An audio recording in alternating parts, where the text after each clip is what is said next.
chapters. We're back and we're live, I hope.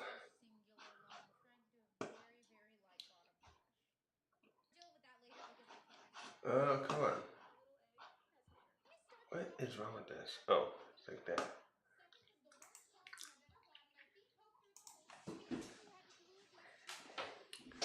My goodness. Oh, stop it. Why do you keep replaying that? These YouTube short things are a pain in the ass sometimes. I don't like when they keep replaying. Come on. I hate when they replay. I don't like how they replay videos like that with YouTube. Come on.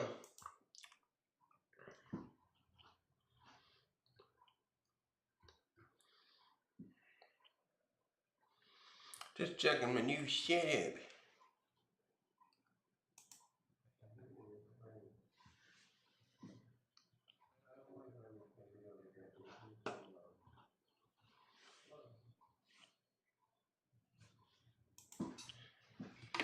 Blah blah blah. Blah blah blah blah blah blah blah.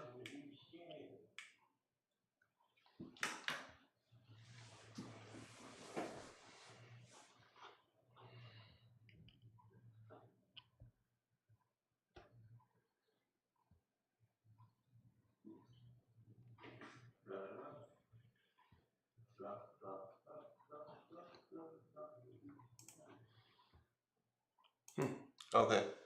I don't know what the echo is about, but we're just gonna have to deal with it because I don't know what to do with that anymore. Okay. I just need to pull up. It takes me 2 hours even to get this. Shonen. My Shonen folder. One Piece. Egghead. Did I get the last chapter? Ooh, I didn't even get the last chapter. Hold on, what happened to the last chapter? Now I'm way behind. Hold on, I gotta pull up. Oh, that's not the one.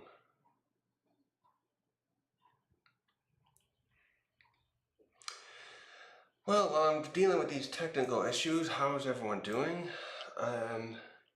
We had a really long break, and now we're back. And this is a really good chapter, once again. Can't complain, come on.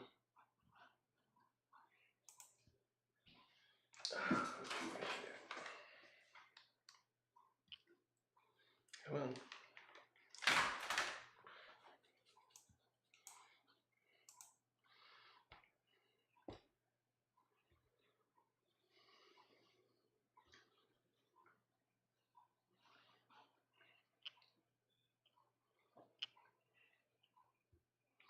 I got a nice setup here now. Finally, I just gotta get this ready.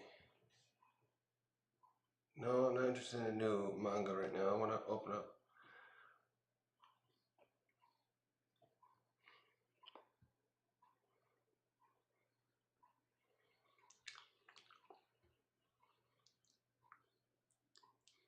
All right.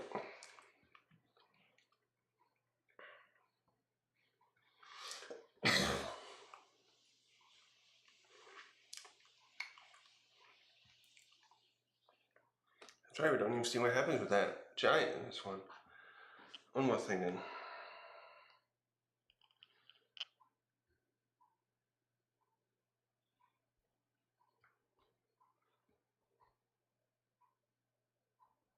Come on. Oh.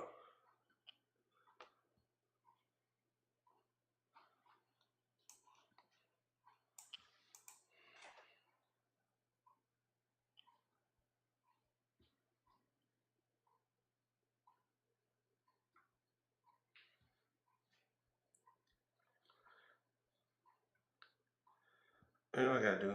I gotta do the...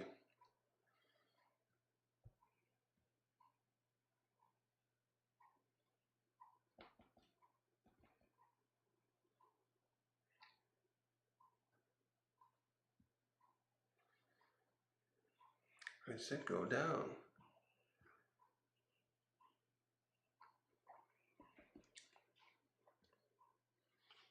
Oh, I see how this works. This is funny how Windows works with these photo apps.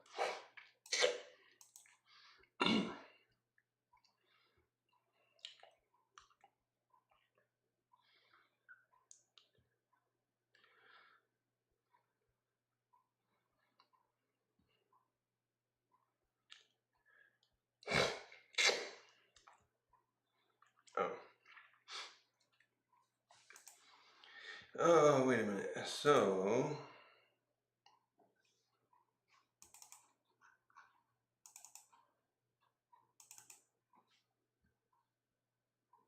no. Oh, you son of a bitch. Would you open it down here? Oh, they're there. Okay.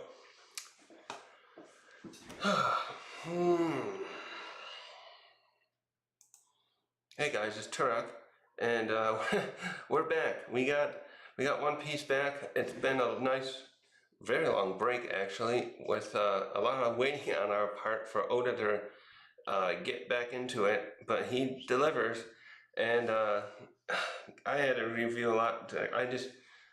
I haven't looked at the manga at all since the break started, and so I'm sorry, I'm just doing a lot of just now a lot of reviewing. So the last chapter, we were left off with the continuation of this countdown of Egghead with the Strides trying to escape, and now the Gorosei are here, and they're trying to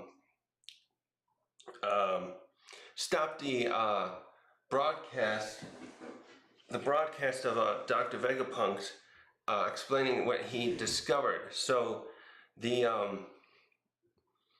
Gorosei in the last chapter, not the last chapter, in 110, 100, 100, I'm going to say 110, it's 1110, but it's going to be easier to say 110 and stuff like that. In 110, the Gorosei revealed themselves, and the other ones did. Saturn has been here since, like, we found out he was been here about 40 chapters ago. Luffy's been fighting with him, and he can't deal any damage yet, but he, there. So, yeah, in 110, the others came, or there were other forms were revealed, and we saw that all of them have some really odd stuff going on. The one looks like an undead bird, one looks like an undead centaur thing, and then the other two, one just looks like a pig or a boar, and the other's like a worm. So yeah, that's funny. The three of them, even though their forms are very interesting, like animal, three of them look like regular but imposing animals. Oh well, the one's still kind of a mythical thing, a sandworm. But then Mars and Ethan, they have forms that almost look like they're undead. They especially stand out to me because of their undead look. The other three don't have any, because they have these skeletal things going on with them. Well, no, the bird one isn't quite, but it sometimes looks like that. But Ethan's definitely is, yeah. I'll have to retract that. Yeah, it looks more like Ethan's is definitely like an undead horse. Well, the other one looks, I guess that's more of a vulture. I think I said that before. It's more of a vulture. So 4 animals. 4 of them that look like a spider, a boar, a vulture, a sandworm, and then we have an undead horse. Like, what the fuck is that? So what happened next is because they're all there now, they're dividing up their efforts and trying to, one Ethan goes after the pacifistas. What's the other one's name? This one, the vulture, whose name was, wait, what's his? Oh yeah, Mars. Mars goes up to the so I'm trying to do this for myself too. Mars goes up to the lava phase, breaks through, and he finds York. And so he's trying to stop the broadcast. Mars is gonna that's Mars. Ethan takes out the pacifista in order to help the Marines' efforts to get the stop the Straw Hats and the Elbaf pirates. and then Luffy is fighting the other two, and then Dory and Brogy came in the last chapter to help as like reinforcements, and they are helping him with those, deal with them, and so they're doing quite well actually. It's very interesting too because I was trying to think back to I read the Little Garden arc a while back, but I'm trying to remember how strong, if they were really shown to be stronger than Luffy at the time. Given their combined efforts here, this seems like, especially back 2 years ago, Luffy would have, these are other characters that Luffy met early on. At that point, he would have had no chance against. But, because they're doing very well in helping hold off against Mr. Boar over here. Top Man, yeah, Top Man tries to go after them and keep him from, keeping Luffy from escaping. At this point, it's basically like they know they have to stop Luffy here and now. Like they tried to, I guess it was inevitable. I wonder how long they would have waited if it hadn't come to this point, because they tried to have Kaido, ensure Kaido had the advantage and killed Luffy by having the other Cypher Pole agent who had the top hat look, have him interfere in the fight so that Luffy would get killed. And so it's clear from that point on, they've been really trying to make sure he doesn't get away. They're really afraid of his influence over of everyone. When when you get around to it, it's like him and Buggy becoming the most dangerous of the Yonko now, because you have Shanks, who's been around a long time, and he seems to have some kind of influence. And then we know part of that is because he's a celestial dragon's son. But now it's like between Luffy and Buggy's luck, they're gonna if Buggy did come here right now, somehow on his own, he would this battle would probably be over already somehow, some way, somehow it would be over, because the combination of Luffy and Buggy together, it's just like, I don't think Gorosei wouldn't have a chance. So let's start the chapter now. This one has a cover story, and I don't recall what happened with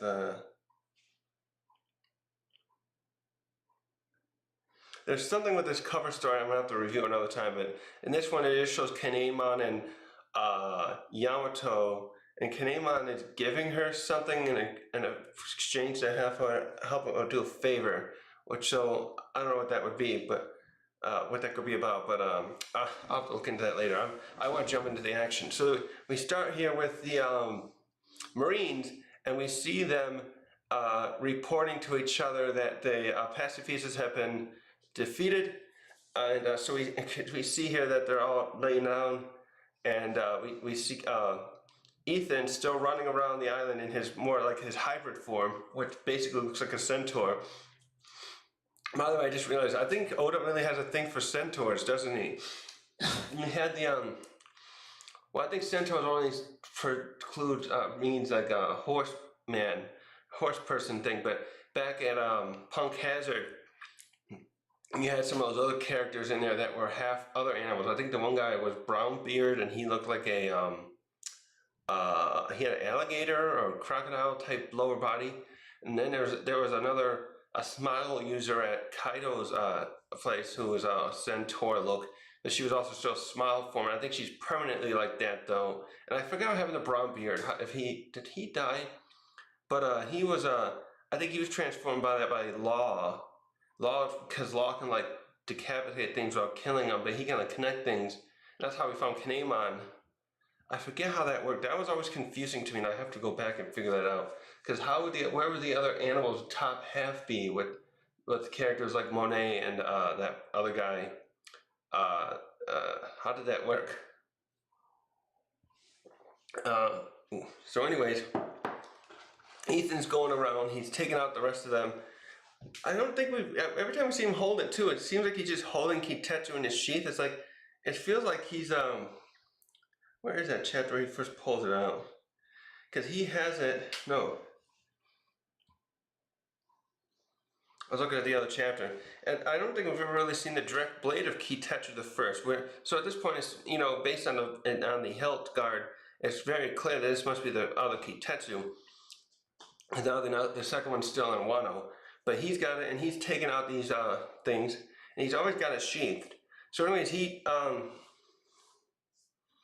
so the Marines first continue by saying, okay, we gotta now that the Marines have now that the pacifistas are out of commission, keep firing. We gotta read like the other ships. It look like some ships are like retreating in the past few chapters because of the Mark III's effectiveness at taking them out.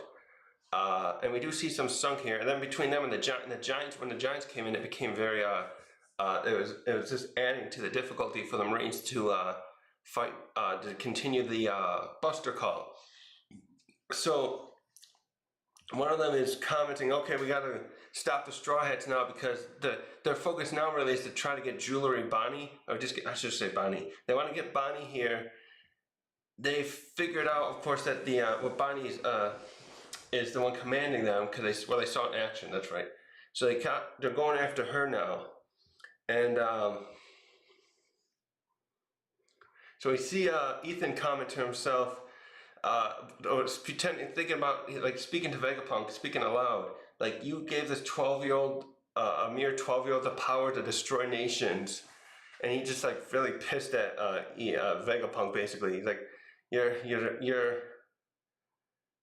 defiance is both insolent and foolish. So then we switch to oh shoot, what's their names again? We switch briefly to the lieutenants, the giant lieutenants. And they're continuing to retreat. Now let's see. They came, right? Didn't they come with Dorian Brock? I think wasn't it some of the other fighters? I think took back. Let me check here.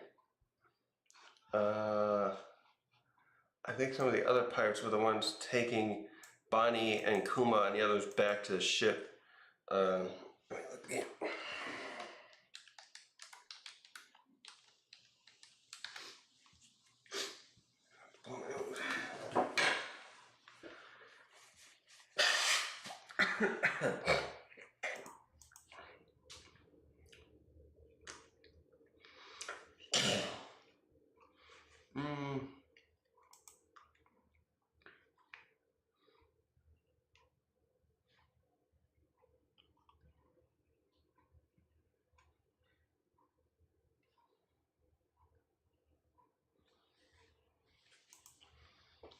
God damn it. Come on.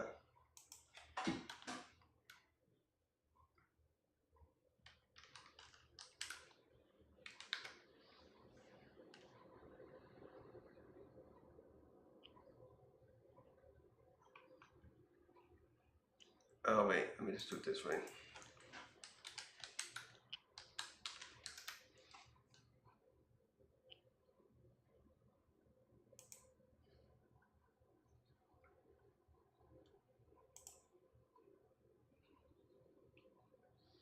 Oh yeah, Kashi and Omio, okay. Yeah, we see Kashi and Omi hurrying back to the ship, and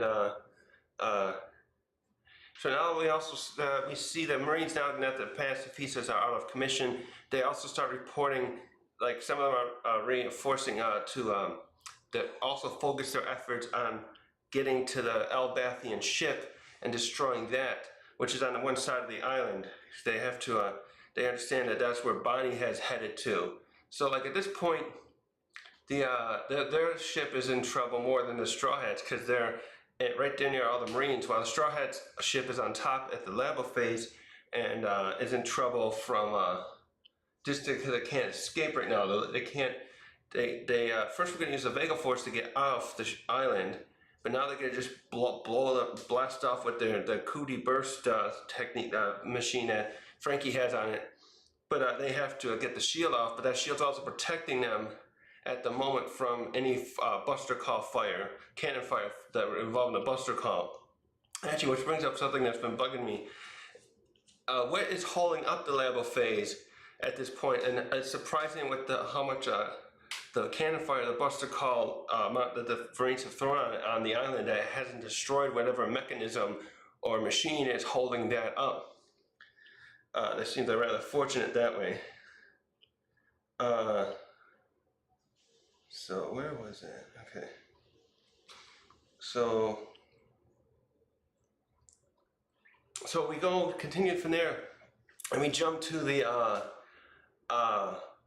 Frankie's group, and they were they're at the island there fighting, helping them, and Bonnie, Frankie, and the Giants that are at the ship here were cut off by the vice admirals, and they're fighting them here, and we see that they are winning. Frankie goes up against that guy with the long neck, and takes him out with one of his strong right attacks.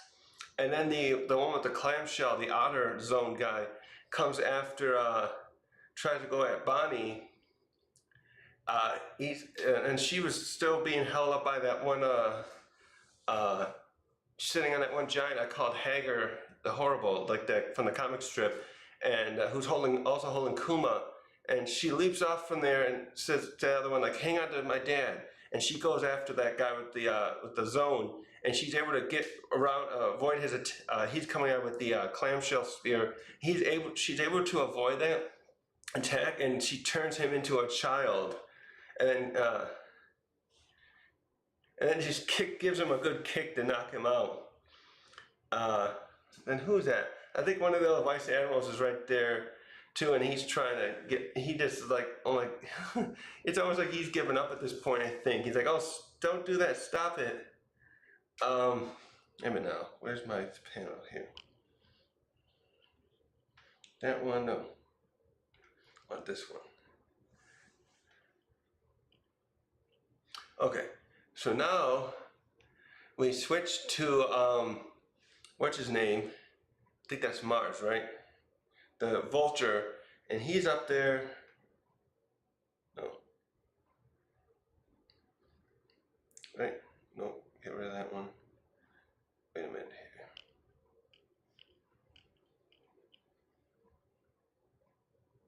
here. Yeah, let me get that. Yeah, Mars is up there, and he's him and York are working together now to try to destroy Vegapunk's transmission. First, we start with showing we get a brief view of the video as it's still counting down. I think now there's 4 minutes left. So now we've jumped like 2 minutes since the last time I think, well, it was when Lucci was talking with Mars. He said there was 6 minutes left, and now we're 2 more minutes down. And at first we see like Vegapunk talking with Shaka and Pythagoras, and they're still waiting for the countdown.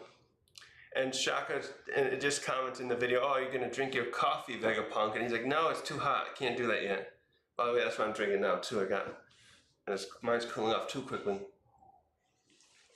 So let me get rid of this one thing. So it's like a little comedy. Oda's throwing this one, and Vegapunk just says, "No, Shaka, I ain't gonna drink this now. You know I can't. My tongue's too sensitive. I'm gonna wait for it to cool off." So we switched to Mars and York, and York says, "Okay, this is the room." Oh yeah, they say 4 minutes. Okay, it's in the video that they said there's 4 minutes left. So Mars says, "This is the same room." And York says, "Okay, this is the room where it was filmed. I'm sure of it." And so Mars, looks like he gets very impatient, and he does some kind of, looks like a key blast through there. Yeah, he just blasts it.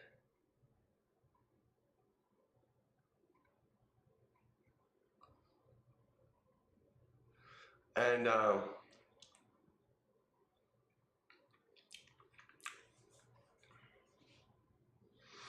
yeah, so he blasts the thing, and he's trying to just blow. So at this point, Mars is just thinking, "Okay, I gotta just blow everything up because we don't know where it is and we don't have enough time." And York's trying to calm him down, and she starts explaining, "You can't just destroy everything because there's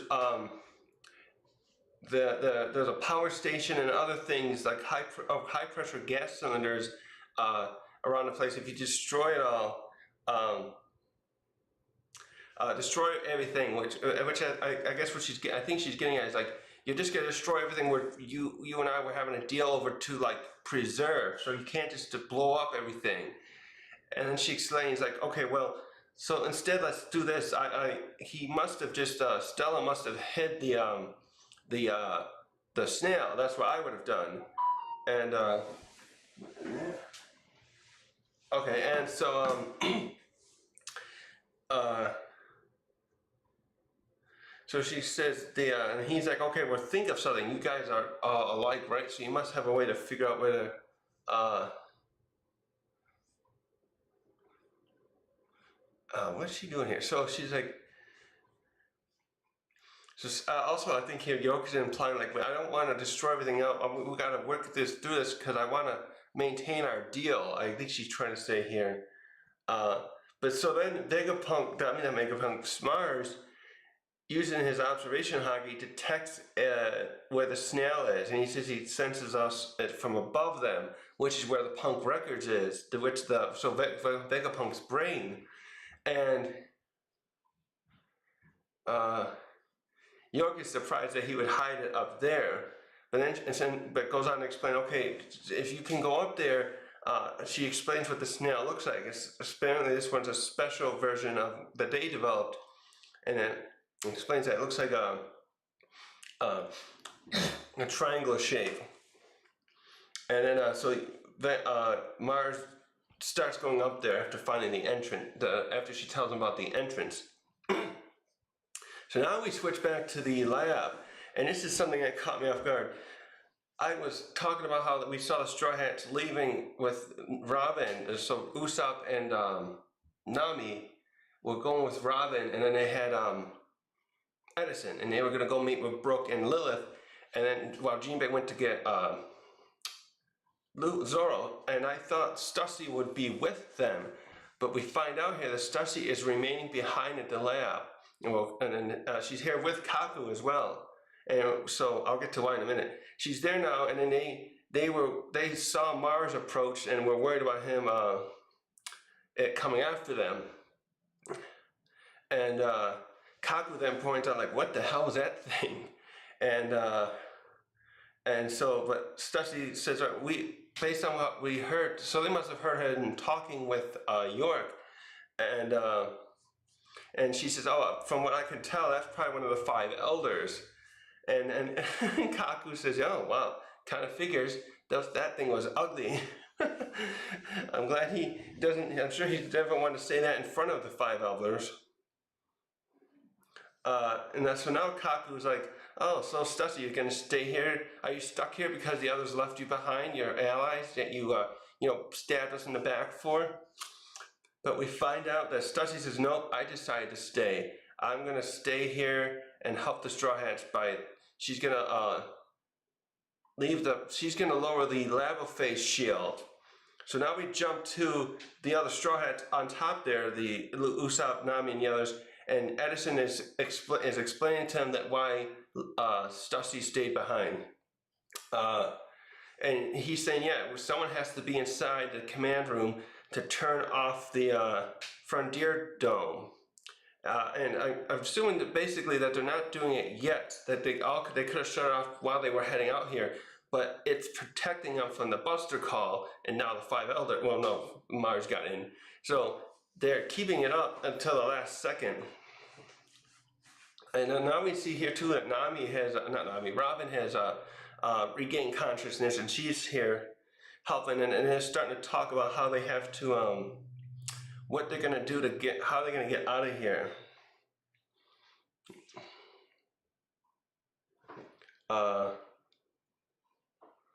So Robin's talking about how are we going to cover the distance now that Vega Force was going to help us do, and Edison is concerned that they're going to they'll still crash and burn if they fall off the island.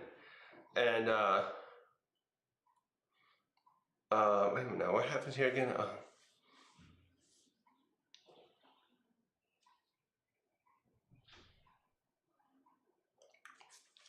What is he doing here? Okay, it looks like Edison's about to sacrifice himself somehow. So first we get the Usopp. He says, okay, I got the coup de burst ready. We can take off. we can take off any time once we get the others back. And so Edison here, he starts talking like, oh, you guys, he seems here what basically happened is Edison saying, I've really been inspired by you guys, and so I'm gonna go help you. And if I can do something right, maybe a miracle will happen. And then he starts flying down toward the lava phase, and he goes into the shield. And I think that's the last we see of him. And I don't get what he's trying to do here. So that's the end of that scene. Wait a minute now. So let me get to the next one. Come on.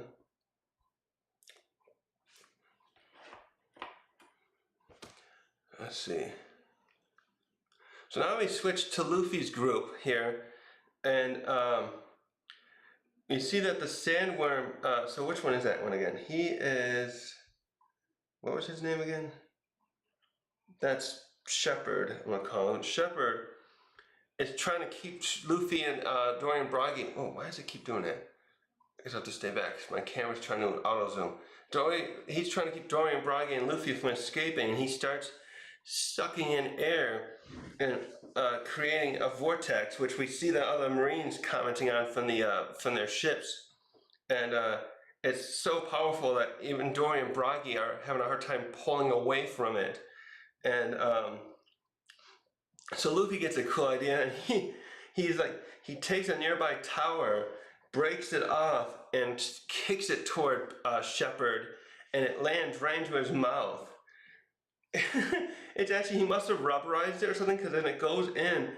We see Peter's mouth, and the back of the building is just jutting out through the back of his head there. And you could tell because the shape of the tower has that look like it looks like what's that one chess piece? A rook. It's got those little those things around the top, the ridges kind of, and it goes right into his mouth, and that's able to help them continue to try and escape. And then after that, though, Luffy flies back to the other two, but he at this point his Gear 5 is worn off again. And so this is a funny moment too, because Dorian and Bragi thought Luffy was kind of like cosplaying as the sun god Nika, and when they see him like that, they're like, "Wait a minute, why are you all look like an old man now?" And then he explains, "No, it's just this is what happens to me when I run out of food and I can't maintain that form, and stamina's out and I can't maintain that form." So, oh, you need some food? Well, here we got something. They give him this ration of something called, it looks like Hakaro. I have to look that up. And it's basically a fermented shark meat. So it must be like some kind of ration stuff they carry with them on their ships. And Luffy eats this up, even though he doesn't seem to like it too much. But this immediately helps him return at least to his normal form. And just not a moment too soon, because as he does that, Top Man is coming after them. Now he's trying to charge after him. Is that Top Man? What was that name again? Yeah, Top Man. Wait. Get out of here. So Top Man comes after him, and no, come on. This one. And Luffy,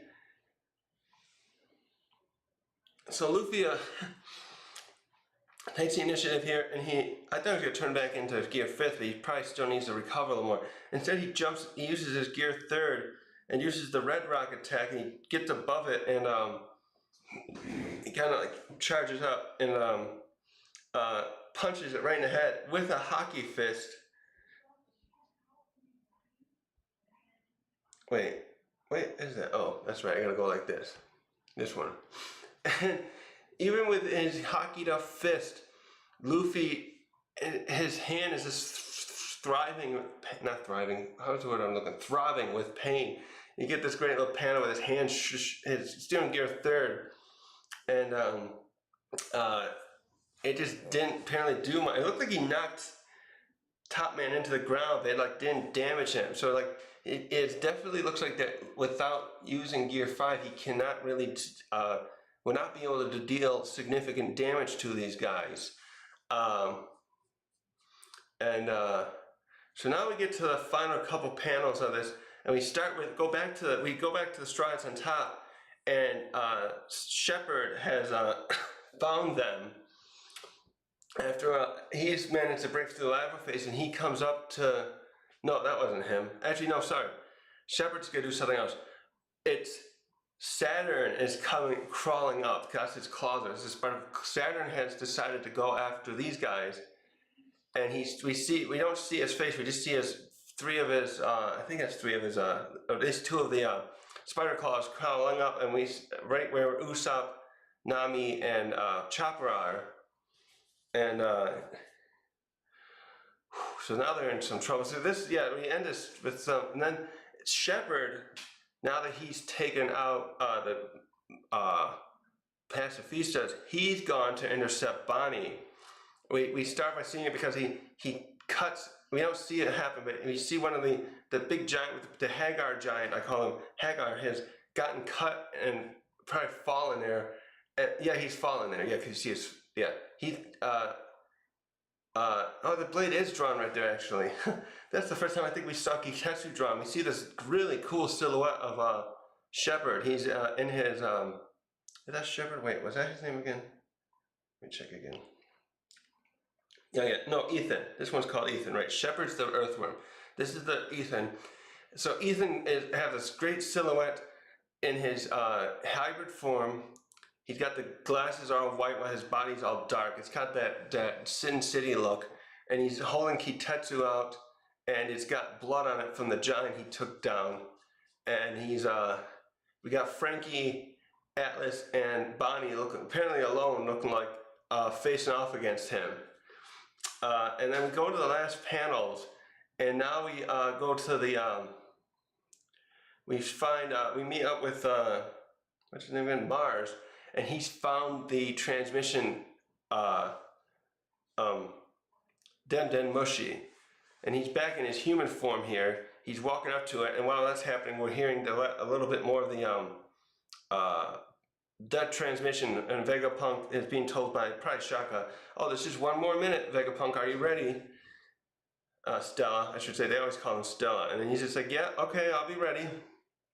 Okay, yeah, it looks like.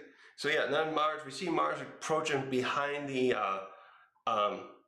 new Denden Mushi, and he's all acting very confident. He's doing the thing like, "Oh, well, this is the end of the line, Vegapunk. Seems fortune didn't favor you this time."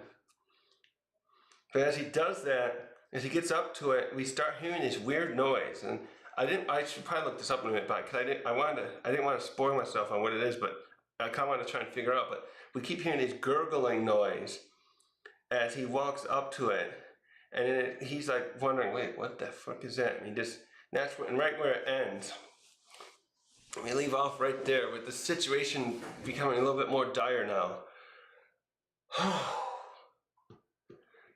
So wow, that's right. These things are looking bad, but then I keep on remembering other things. So the situation now is Stella and the pacifistas are commissioned. Luffy and Dorian Bragi are trying to escape Top Man and Shepard, but they're having difficulties with that. Bonnie, Atlas, and Frankie took out the vice admirals, but now Ethan has cut them off. So now they're in trouble with that. And then Saturn's about to intercept the Straw Hats on the top.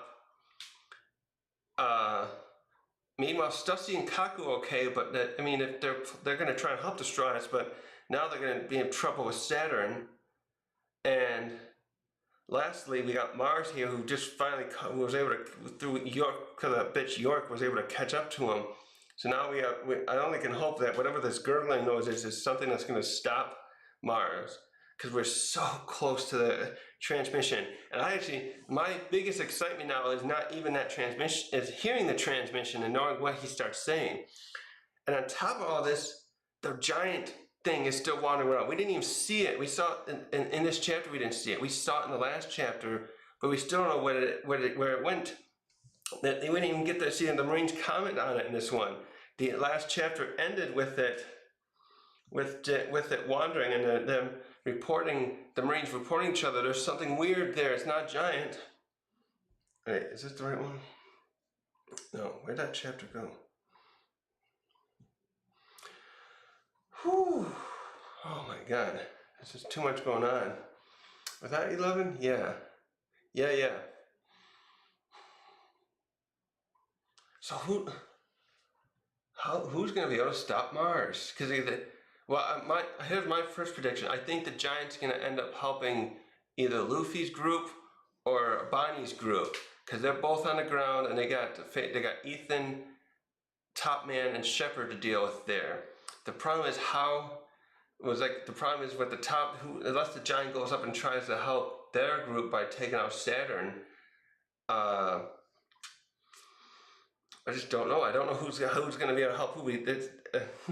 Oda really knows how to like put all these characters together and like have us are waiting on a bated breath to see what's going to happen. My heart's racing here. If I drink a little too much coffee, just thinking about it, like what's going to happen? Who's going to be able to stop this thing? Because now things are like once again in a dire situation for the Straw Hats too. They've been trying to escape now for 40 chapters. Well, yeah, 40 chapters ago it started where, everyone tried to get up to the lava phase when Lucci came. Then York locked them in. And now Saturn arrived after that. And Saturn and Kizaru. And, Luffy was holding them off while the others were regrouping and the pacifistas were helping out. But now they're in a pickle again.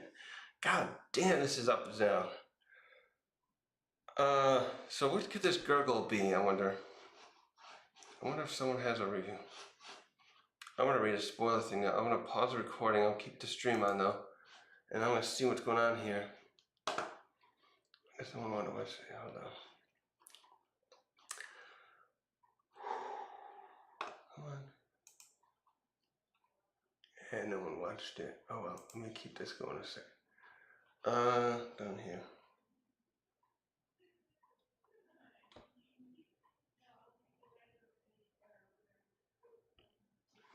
I'm gonna read one of these other things.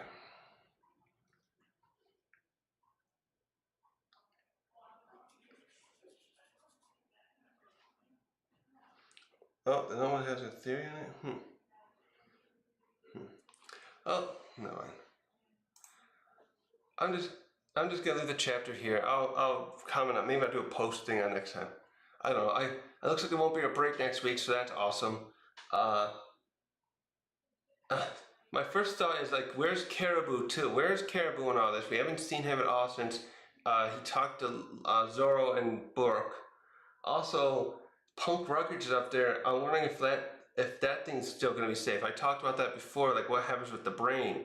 That gurgling, first thought was like Caribou's there, but then my second thought is, wait, what if that brain can come alive somehow? What? Oh yeah, wait, because if Vegapunk hit it up there, he must have some kind of contingency plan to protect it. The gurgling must have something to do with that, I'm sure of it. So many things to think about.